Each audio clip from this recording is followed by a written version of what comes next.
Let's be moving on to the ninth resource person, a person from Portugal, Faculty of Letters, University of Coimbra. I would like to invite Dr. Luis Miguel Cardosa to this scenario. Welcome, sir. Good morning. Warm greetings from Portugal. I would like to thank the organizing committee for inviting me to this conference. It's a great honor and a great pleasure to be here with all the participants, of course. I would like to share a presentation. Is it possible, ma'am? Yes.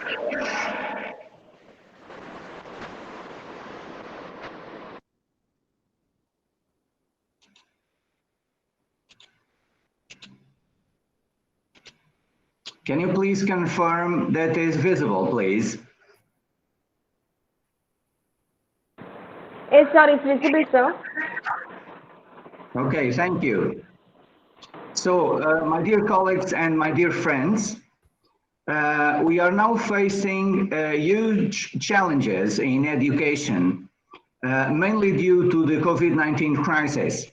And of course, this all affected our educational systems worldwide, and each country tried to engage and develop new tools to prepare our students for a future labor market. So first of all, I would like to share some insights about a new framework that is connected with the OECD's work that is called the Learning Compass 2030. So a new framework for a changing world is absolutely needed nowadays. We are now dealing with different needs in the labor market regarding knowledge, regarding education, regarding technology, regarding new skills. So the world is changing. And as the world is changing, so are the needs of employers. This is why curricula in higher education must understand that we have to connect not only knowledge, but also values and principles so that our students can be excellent professionals, but also excellent citizens and active citizens. So this leads us to the crisis that we have been facing for at least more or less 1 year and a half with the COVID-19 crisis. And I would like to share these thoughts. First of all, in crisis, it is acceptable to have more questions than answers. And of course, my dear colleagues, we all have a lot of questions about education nowadays. For instance, where are we going to? Is online learning the future of education? Is online learning going to substitute face-to-face learning? Are our teachers prepared to these changes? Are we truly up to scale with the skills that students need to go ahead to their professions? So we have a lot of questions, of course, more questions than answers. And second, in crisis, there's no room for not invented here. In crisis, we should all be learners. Of course, my dear colleagues and my dear friends, conferences like this one are very important. It is very important for teachers and researchers from different countries to come together and create networks and share knowledge, share experiences, and share examples of good practices so that we can move onwards and be optimistic about our common future. The second thought I would like to share belongs to Andreas Leischer. And he says, we can use the momentum from the crisis to reshape curricula and learning environments to the needs of the 21st century. So this is, of course, a point of view that enables us to think that this crisis is also an opportunity. It's also an opportunity to go ahead. It's also an opportunity to think what we have been doing during the 20th century and what it is needed nowadays in the 21st century in education and in higher education schools and universities and polytechnics. So change is needed. So this is the first conclusion. Then I would also like to highlight the words of Suzanne Dillon. As we consider that education post-COVID-19 will look like, the OECD Learning Compass can point the way. So, my dear colleagues and friends, we have reached a point where we have to make decisions. Either we maintain our course in education, in our universities, in our teacher training, or we have to make changes. And I truly believe we have to make changes. We learned a lot from this crisis, and we can now understand that we need a new framework for our work, namely when we think about the curricula. So the OECD Learning Compass can help us a lot. It's, of course, a framework that can be adapted. It's a learning compass that enables students to take education, to take knowledge and skills in their own hands. And this is very, very important nowadays. So let's try to understand what the OECD Learning Compass is all about and why do we need to go ahead with these changes. Let us take a look at the 4 pillars of learning that we have today. So now, first of all, we have the need to know, the learning to know. So this is about meta-learning, learning to learn, as we say nowadays. Learn new skills or adapt to new environments quickly. This is the first pillar. So let's move on to the second pillar, learning to do. So this includes vocational skills necessary to carry out the job, includes digital competence, problem-solving abilities, communication, teamwork, and innovation. Then we have learning to be, development of the human potential to its fullest, social emotional skills, self-awareness, self-management, social awareness, relationship skills, and responsible decision-making. And of course, the fourth pillar, learning to live together. The need to develop an understanding of others, of their history, their traditions, and their spirituality. So we must now think about these 4 pillars of learning to understand why we need to change our approach in the 21st century about education and curricula. Moving on, nowadays, we also discuss the place for our students, in this changing society, in this changing world. What we truly need is a society of well-being. And a society of well-being is, of course, made of students that we are now training in order to engage their jobs and their communities with the best tools and the best skills available. So this is why when we take a look at the needs of our students, we must highlight character education, citizenship, communication, critical thinking and problem solving, collaboration, and creativity and imagination. With all these topics, I think we can transform the curricula debates into a pathway of success for our students. This happens because we are dealing with a lot of changes, as I've been saying from the beginning.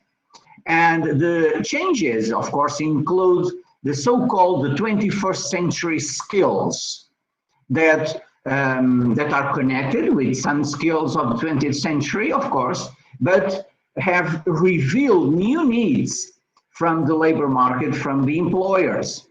So nowadays, we have these three groups: the foundational literacies, how students apply core skills to everyday tasks, and this includes literacy, numeracy, scientific literacy, ICT literacy, financial literacy, cultural and civic literacy. Then we have competencies, how students approach complex challenges, and this includes critical thinking, problem solving, creativity, communication, and collaboration. And then we have the so-called character qualities, how students approach their changing environment. And of course, now we're talking about curiosity, initiative, persistence, grit, adaptability, leadership, and social and cultural awareness. And of course, all this is connected with a new framework that is lifelong learning. Because learning never stops, education never stops, and our search for education and knowledge, of course, cannot stop when we finish one degree, or when we finish a master, or even when we finish a PhD. So this is a lifelong learning process. Moving forward, now let's take a look of what OECD has been telling us in the last years. So these are scenarios for the future of schooling. And these four scenarios are quite important to underline what we must do to face these new approaches to education and curricula. So first of all, we talk about schooling extended. So participation in formal education continues to expand. International collaboration and technological advances support more individualized learning.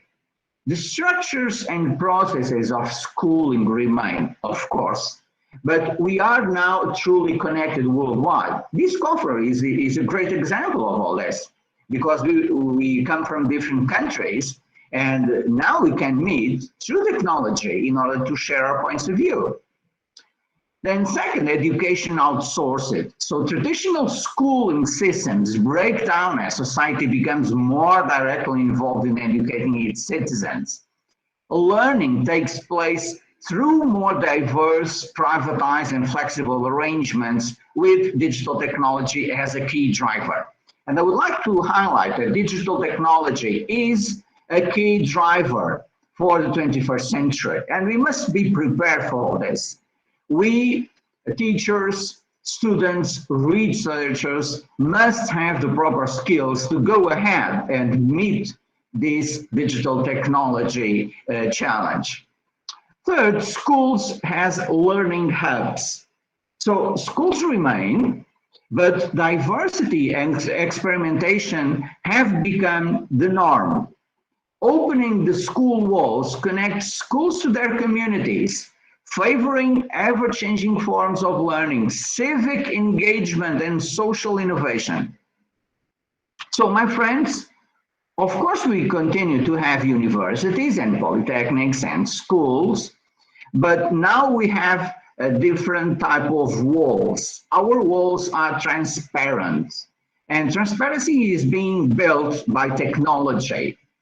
And this, of course, is connected with the new roles that our students have, not just being excellent professionals, but also to be engaged in their communities, favoring ever-changing forms of learning, and I highlight this, civic engagement and social innovation. This is at the utmost importance.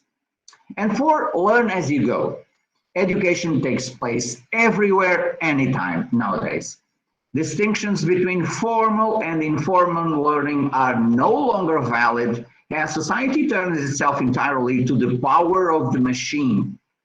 So some colleagues think that, for instance, technology, digital technology, and even artificial intelligence can be seen as threats to our educational systems. No, not at all. So artificial intelligence is going to help us.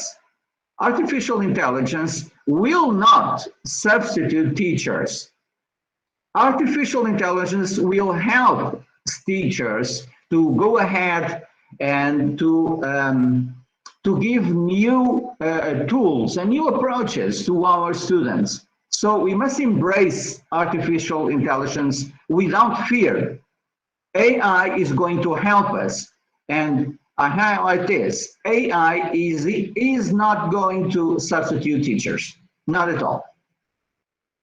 So all this connected leads us to curriculum. And of course, our curriculum during the 20th century was based on knowledge. And when we are reaching the end of the 20th century, we can see that change is coming. And nowadays in 21st century, we have a new approach about curricula in universities. So what do we think nowadays about curricula? So we connect curricula with integrated and interdisciplinary views, with the global classrooms, the 21st century skills, relevant, rigorous, and real world. Of course, our degrees must be connected with the real world, and adapting to and creating personal and social change and lifelong learning, as I said before. Connect curricula with project-based and research-driven and student-centered, and this is the focus, student-centered, and of course, technologies and multimedia. Because we cannot think about the next future years without technologies and the multimedia. That is absolutely impossible.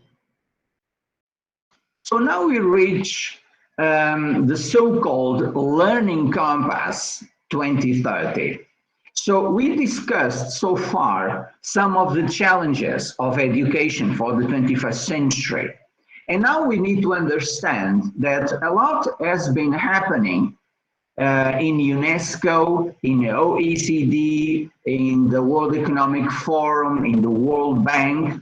They all revealed reports, very important reports, about new trends in education. And what I would like to share with you now is one of those reports. It's the OECD Future of Education and Skills 2030. So in resume, this is the Learning Compass 2030. So the OECD Learning Compass 2030 is an evolving learning framework that sets out an aspirational vision for the future of education. It provides points of orientation towards the future we want, individual and collective well-being. So the OECD Learning Compass 2030, of course, is a recognition that society is changing. And of course, during the 19th and 20th centuries, education systems sometimes change through rapid bursts of expansion and restructuring. But in between those moments, curriculum structures and delivery often remain static and linear and rigid. And nowadays, we must be flexible.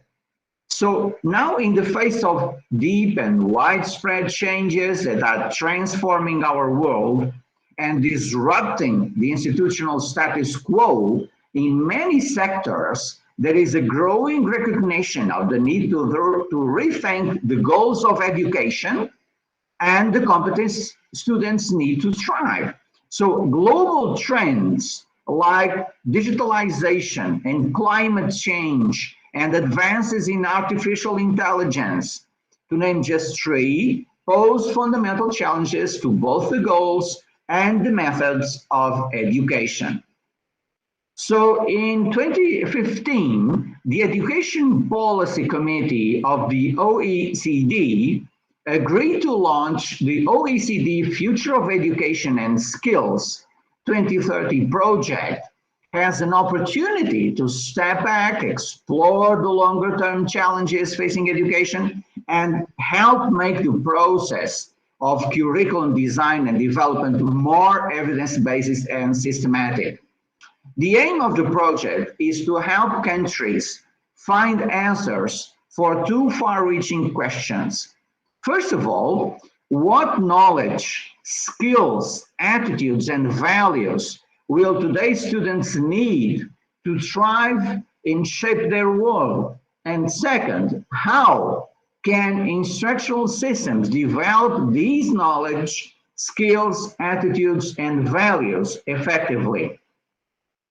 So the OECD Learning Compass is all about knowledge, skills, attitudes, and values facing the well-being in 2030. So students will need to apply their knowledge in unknown and evolving circumstances. For this, they will need a broad range of skills, including cognitive and metacognitive skills, social and emotional skills, and practical and physical skills. So let's take a look at these skills. So now we have the future work skills for 2020 and the next years. So let us take a look at some drivers. So we have the rise of smart machines and systems, we have extreme longevity, we have a computational world, we have superstructure organizations, we have new media ecology, and we have a globally connected world. And of course, this leads to the skills. Sense making, novel and adaptive thinking, social intelligence, new media literacy, transdisciplinarity, computational thinking, cognitive load management, design mindset, virtual collaboration, and cross-cultural competency. So this is, of course, a type of framework that we must understand that higher education organizations, institutions, universities, polytechnics must face in order to build new curricula. So let's take a look now of the metaphor of the learning compass. So the metaphor of the learning compass was adopted to emphasize the need for students to learn to navigate by themselves through unfamiliar contexts and find their direction in a meaningful and responsible way, instead of simply receiving fixed instructions or directions from their teachers. So this is, of course, the breakthrough. And now we are leaving behind the traditional methodologies. And of course, we are looking at pedagogical innovation. Thus, the concept of student agency is closely associated with the OECD Learning Compass 2030. So the visual above, showing a student holding the OECD Learning Compass 2030, represents the student exercising his or her sense of purpose. So this means that the student has a learning compass in his hand, in her hand, so he can navigate through the ecology of education. But let us understand that the OECD Learning Compass 2030 is neither an assessment framework nor a curriculum framework. So what we have here with the OECD Learning Compass 2030 is a learning framework. And a learning framework means that we must understand what is changing, what needs do our students have, what are the skills required by the employers, and what are the new jobs that are arriving now to our present. So we must understand that the curricula we have must be more flexible and must include more skills. So in order to our students to have the capacity and the ability to adapt to these new challenges and needs from the labor market. So this all brings us to three topics that are excellent to summarize what we have been saying. So we truly need to learn, unlearn, and relearn. So what does this all mean? This means that we have a lot of constructs, and of course we have knowledge and skills and attitudes and values. We're talking about learning compass. When we join knowledge, skills, attitudes, and values, now we gain competencies. So, and when we gain competencies, we are giving our students that learning compass for the well-being 2030. And now the students have creating new values, abilities, taking responsibility, coping with tensions and dilemmas, all this with literacy, numeracy, and data literacy. So we are giving the students new tools in order for them to navigate in these troubled waters. As core foundations, as I said before, we have literacy, we have numeracy, we have social and emotional literacies and core foundation, of course, health, digital literacy, and data literacy. All this with co-agency with peers, teachers, parents, and communities. This is very important because universities are connected with their communities. Universities are connected with the families of the students, of course. Universities are connected to the policies or to the education policies in their countries. And of course, we are all connected likewise by world guidelines and insights from UNESCO, for instance, or from OECD, for instance. What we must understand now is that we have these guidelines, but we have to adapt these guidelines to our reality, to our countries. So this is a very flexible framework. So each country can look at the OECD Learning Compass and try to discover how can my country and my university and my polytechnic approach this learning compass? How can my school use the learning compass to benefit my students? This is the question. So again, joining knowledge, skills, attitudes, and values, creating competencies, lead us to action. And this is what we truly believe in, action. And our students not only desire to act, but have the need to act. And we as teachers and researchers, we truly want our students to act. So this is all connected in the Learning Compass 2030. And we cannot no longer separate knowledge from skills, from attitudes and values. So this is why the OECD framework for measuring well-being and progress, of course, includes now quality of life and material conditions. So sustainability of well-being over time requires this new approach from organizations, from higher education organizations and institutions, in order to face this framework for measuring well-being and progress. And if we use this framework, this can be a very important tool in order to perceive how students can act in their communities.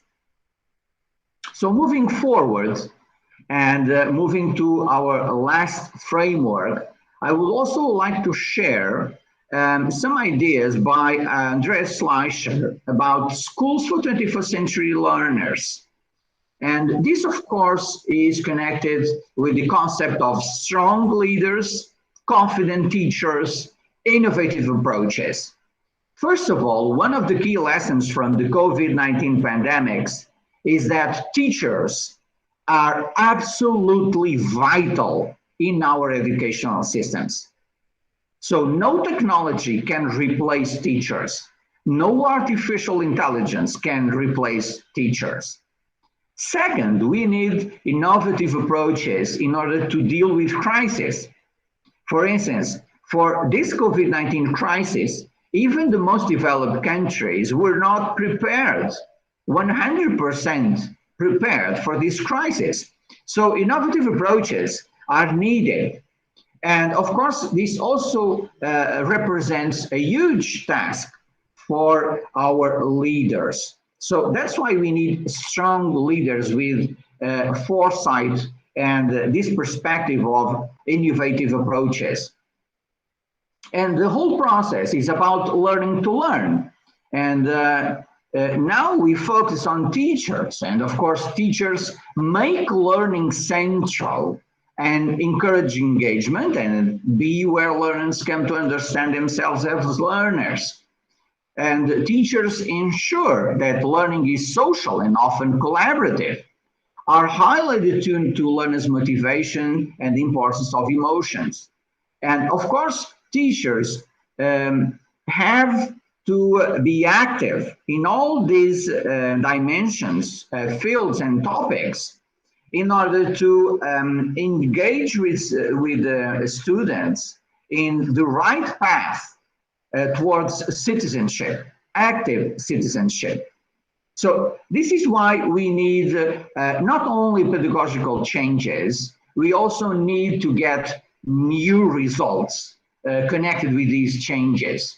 So when we look at these frameworks that are provided by UNESCO and by the OECD, we truly understand that all the participants in the educational systems develop the expertise, the attitudes, the skills to engage in these forms of advanced teaching and learning if we connect all the dots from these different frameworks. And if we do this, I'm sure we will move forward and we'll be able to look at truly successful students, because they will have education, they will have knowledge, they will have skills, they will have values, they will have principles. But of course, these are global guidelines.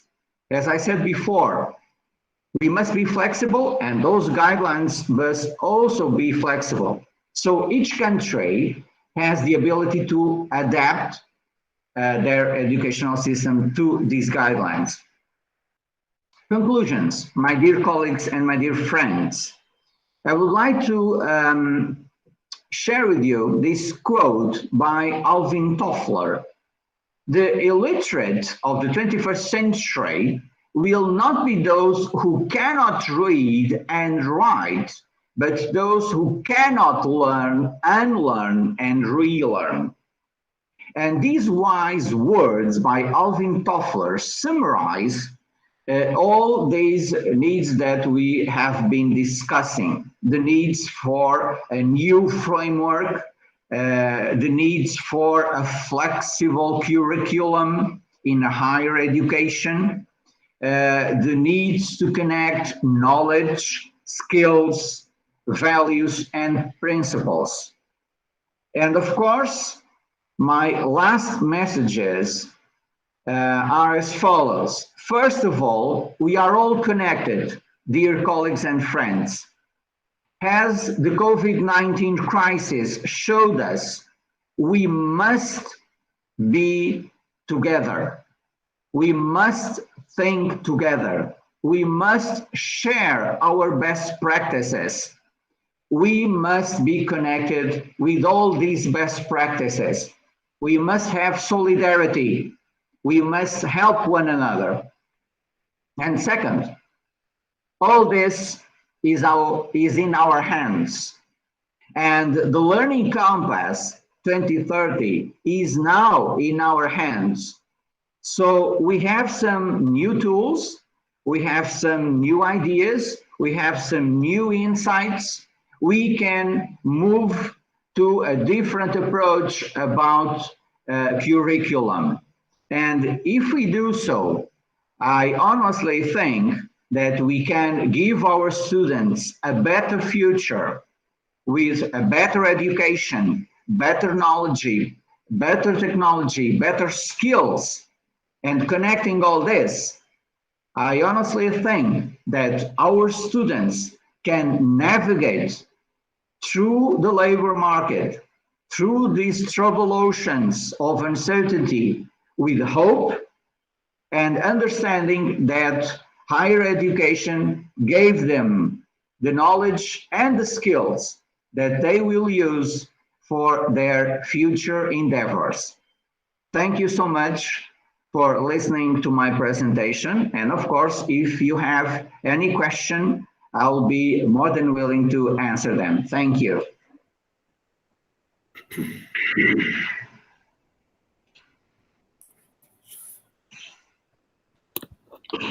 Prof. Luis. Yes. Yeah, I'm Professor Bala from University of Malaysia, Kelantan, Malaysia. I'm from East Coast of Peninsular Malaysia. I don't know, you come to Kuala Lumpur, it's 1 hour flight to East Coast. All right. So, a very impressive and very thoughtful, informative talk by Professor Luis just now. I have one question to you, Prof. Maybe pandemic is actually opening up a new era in pedagogy and education and learning. I'm actually teaching at a university for 25 years. So my first question to you, Prof. Today, the student forced to use IT tools like mobile, iPad, and computer, and everything there, Prof, all in the computer. So teachers have a dilemma now. If they want to teach something, they are just typing anything, they can get it. So how the teachers going to face this one? Like you said just now, whatever artificial intelligence, AI or IT, but the student now we're facing, Prof, even I see my own kids, I mean, you can see them, they're all in mobile. Last time you said don't use a mobile, we said they will morally spoil, they cannot go through, but today no choice. So they are independent, and they don't like to go to school and see the teacher. And now, Prof, that we have to face this kind of problem. My question is how to balance these and the expectation for the student, because universities, Prof, and I teach them easily. They can go to the Google, even they can talk direct to the professor of Harvard, MIT, and so on. They say, Prof, your theory is already obsolete. You're not teaching what we already found something. I'm not facing at the moment, but we're going to face this. So gradually, that's my first question. Second question, Prof, I want to ask one question. This is actually a global issue, graduate employability. You can see now, graduate employability is a very, very important issue. People graduate no job.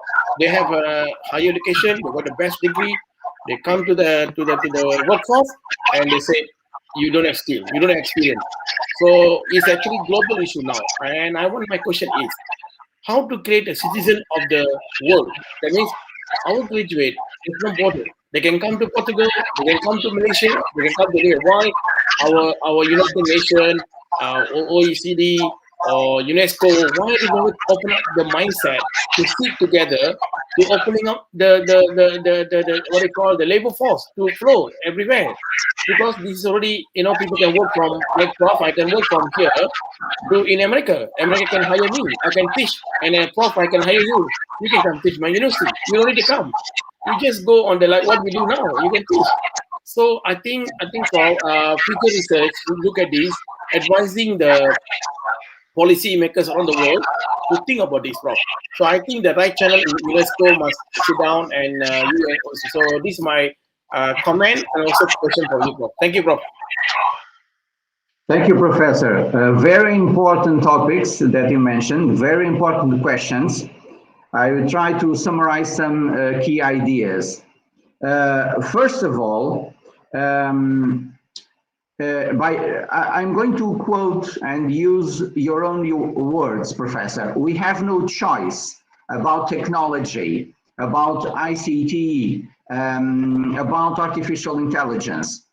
Either we bring ICT, either we bring technology, either we bring artificial intelligence to our classrooms, or we'll be updated and will be overwhelmed by this vertigo of these challenges, of these technological challenges.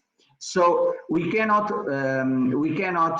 just close the door to these technologies. But let me highlight this idea. Our students, and of course my students in Portugal and in Europe, and of course worldwide, our students are very good with technologies, as you said.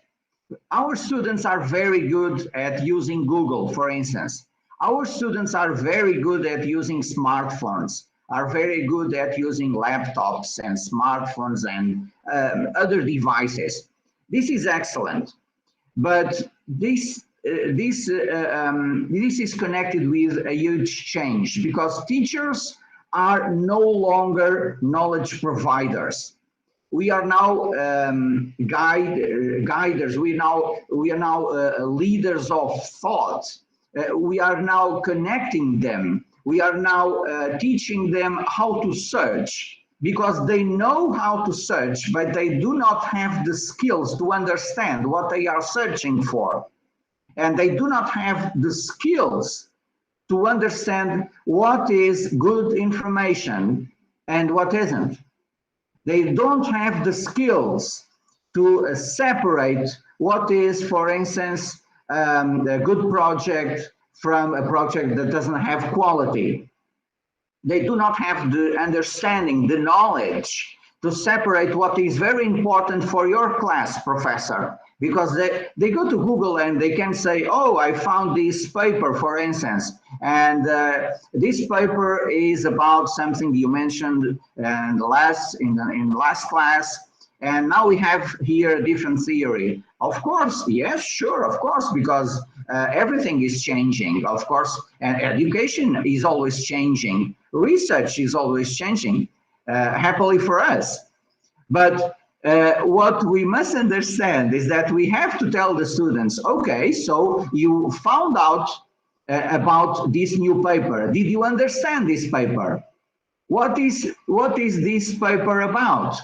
So you say that this paper is for instance, is ahead of my topic from the last class. So show me how this is possible. So what is the difference? What have you learned from this paper? It's not just about discovering information. It's about understanding information. This is why teachers are most useful. Because one thing is to have students that master technology, devices, but other thing that's quite different is to have students that have the skills not only to master devices, but also to master the search for papers, projects, researches, and so on. This is why we will never be replaced, Professor. Teachers will never be replaced. We will always guide our students. Of course, we no longer belong to universities from the Middle Ages, because in those times, a professor arrived at the classroom and the professor talked to the students and the students wrote their words. So this is obsolete.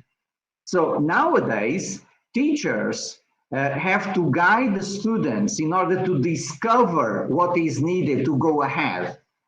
So I agree with you, Professor. Yes, this is a great challenge for us. Yes, we must also be flexible, of course. but I truly think that we must be optimistic. For instance, when television arrived, many persons said, "Oh, this will be the end of books. Books are no longer needed." And my dear friend, books are needed today, even with television, even with Google, even with the film industry.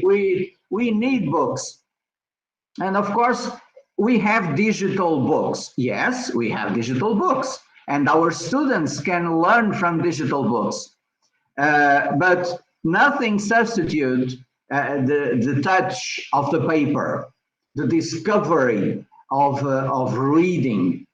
And what I think that our students lack is the need to read, because they read very fast, and they don't have much as a mindset to understand what they have been reading. So we must give them the skills to understand texts and images and moving pictures, and all this belongs to our tasks. So, my dear professor, more than ever, teachers are absolutely vital. Second question, sir, about the levels of responsibility, guidelines, and frameworks. So first of all, it's very good for us that UNESCO has made a lot of reports about changes in education. This is excellent. It is very good for us that the OECD and a lot of international organizations have made a lot of reports and researchers sharing new trends in education and sharing new trends about e-learning and ICT and AI, for instance. So this is excellent. Of course, this is the first level. This is the international level. Then we have a second level, that is the country level. Each country must understand that these guidelines are flexible. They are not rigid. We cannot apply these guidelines at the same existence of results and at the same basis in different countries. That is not possible, because we have cultural differences, we have language differences, we have different approaches to education, we have different educational systems. So this is the second level. Countries must understand that these guidelines are a global framework. Then we can create frameworks in our countries. And inside our countries, we have the third level. That is the third level connected with universities and schools. So each university can understand, for instance, the needs of their region, the needs of their communities, the needs of their students. So we have here at least three levels about guidelines and frameworks: an international level, a country level, and a university level. And how can we deal with the needs of the labor market, of jobs and the skills that are required? So global guidelines can show us the right path. For instance, the Learning Compass states that 21st century learners need not only the traditional knowledge, but also new skills. We need soft skills, and the labor market needs soft skills. Critical thinking, for instance, is absolutely vital nowadays. We must provide our students with the ability to have critical thinking. They must be flexible. They must have soft skills to be flexible and in order to adapt to new challenges. So we can go to these reports. We can study UNESCO and OECD and several other organizations and understand what we can bring from those guidelines and frameworks to our university. And we can tell to our colleagues Okay, we have here our curriculum, for instance, for our degree, for our master, for our PhD. And now we must think if our curricula are up to date. So we check the guidelines, the universal guidelines, the global guidelines, and we must understand, okay, we have to make some changes. We have to put some new skills in our degrees, not just the basic disciplines, not just the basic knowledge, the traditional approaches. We must bring those skills to our curricula. So this is what we must do.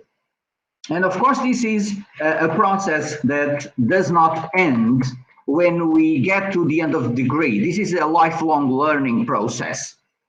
This is why we must give the opportunity to our communities to grow with online courses, with MOOCs, for instance. MOOCs are very important nowadays. And with MOOCs, we can give our students, and we can give, for instance, someone that is working in a factory, someone that is working in a government department, and so on and so on. I want to improve, for instance, my marketing skills. I want to improve my language skills. Okay, so I can choose an online course. I can choose a MOOC about all this. So this is another thing that we must think that we have to improve in our countries. We must offer the lifelong learners new possibilities to get these skills with different ages, not just for kids, not just for adults, but even to the entire population. And if we connect all this, I'm sure we can be optimistic about the future. Sorry if I couldn't synthesize as much I would like to synthesize. Dr. Luis, sorry, Dr. Luis? Yes? Yes, sir. Okay, thank you very much for your slot just now. It's very interesting and very, I mean, a lot of meaningful aspects on pedagogical skills and so on. And I like the aspect of getting connected, getting connected with each other. And as we know, since last year, from the pandemic era, so we are actually getting connected throughout the world by this forum, by Google Meet, and so on. So I hope this thing will keep on going on, although the pandemic over. So for the world-class education in this 21st century educational needs, as you said, pedagogical aspect have to change. So the students have to change, the educator have to change, and so on. Thank you very much, Dr. Luis Miguel Oliveira. Hope we can get connected after this through our, from this forum. Thank you very much, Doctor. Thank you. Thank you, Professor. Thank you, Professor. Thank you. Thank you so much.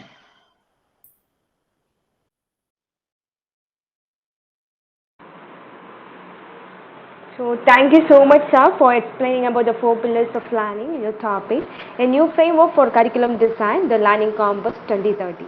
Thank you so much for your nice presentation.